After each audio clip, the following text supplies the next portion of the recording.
one of the biggest things that I think that small businesses overlook and don't really do, and it takes an awful long time to do it properly, is research your labor market. What does it do though when how do you do it and what does it matter, right? And it's this. So we always research a labor market whenever we're recruiting in a labor market. Always research it. We want to know what the competition's up to, what they're paying their people. I want to know what their application flow looks like. I can get information on Indeed.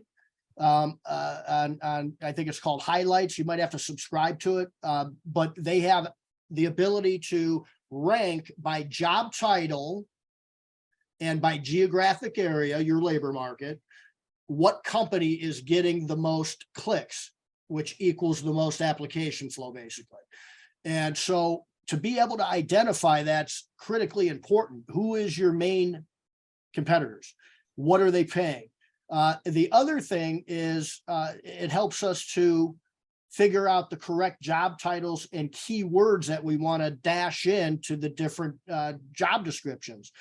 And so in Minneapolis, Minnesota, I've been recruiting there for our company for 8 years. It's always been a tough market.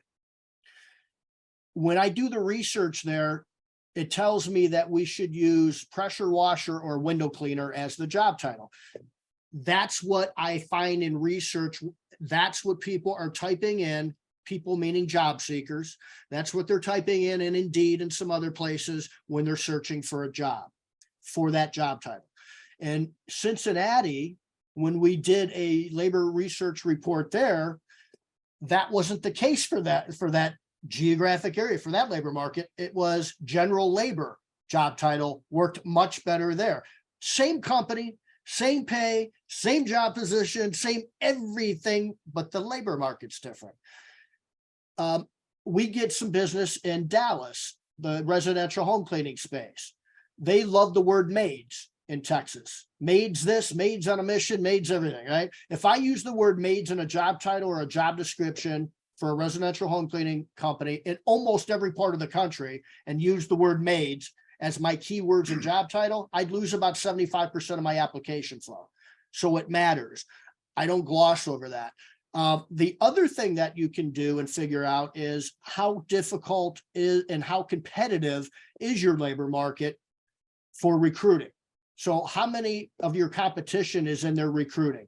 How many Amazon warehouse, is there one near you? Then you're going to be really competitive because they're digging into our labor market for a lot of us that are in the home service space. So what we do with that as well is we can figure out and dial in on what we feel based on our research, not on what Shawn thinks or Joe thinks. It's what the research tells us about what it might cost in boosting and sponsoring job ads to get one good employee. So we can dial in on some things like that. So you want to definitely research your labor market. Go into job boards and just put, search for the job title that you're looking to recruit for. If it's a window cleaner, lawn care, whatever it is, if it's office, customer service, whatever it is, go in and look for that job title in your area, and you'll start to see who's listed on top, and then find out why they are. Go in and take a look at their job. Are there certain keywords you see in there? What are they paying? Do they have health benefits and you don't? If they have health benefits, then you want to talk about, we're going to have health benefits soon, or we do have these other benefits, or whatever it is. You've got to know what you're up against, and you want to be able to be competitive in that description. All right. So definitely want to research your labor market. The job description, one of the biggest mistakes that I see with job descriptions, and we used to do it too, is I think out of frustration, having that wrong mindset that this sucks, I hate recruiting, there's no, all that stuff we talked about, having that old mindset ruins everything. Now we're going to go back to this other mindset. And here's the difference. When I look at some of the job, I wouldn't let my son apply for this job. You got to be well spoken. You can't do this. You better not smoke. If you have a tattoo, literally you're going, there's like 2 lines that say, here's the great thing about working for us. And there's 4 paragraphs on what you have to look like, what you have to sound like, and all these other things. Yeah, who the hell is going to apply for that? But that's what I see out there. Now, if we can replace the word recruiting anytime we use the word sales, let's take a look at the website you have up. Raise your hand out there in the Q&A if you have on your website, if you're going to be a cheapskate, don't bother calling us. If you're going to be a bitch about one little cobweb we missed and everything else is perfect, don't call us. Do you do that when you recruit, when you're doing sales and marketing on your website? Why would you do it in a job description? Same thing. So it's that parallel. It's that important.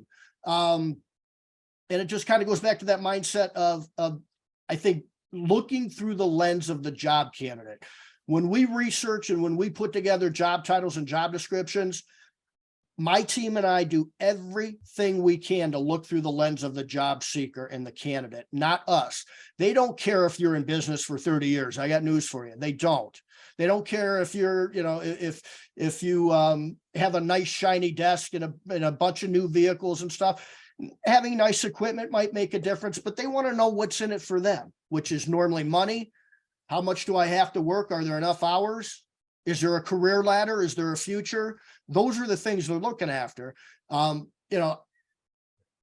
your ego aside and look through the lens of the candidate, and you'll see that your job titles and job descriptions, coupled with researching your labor market, that alone can increase your application flow dramatically.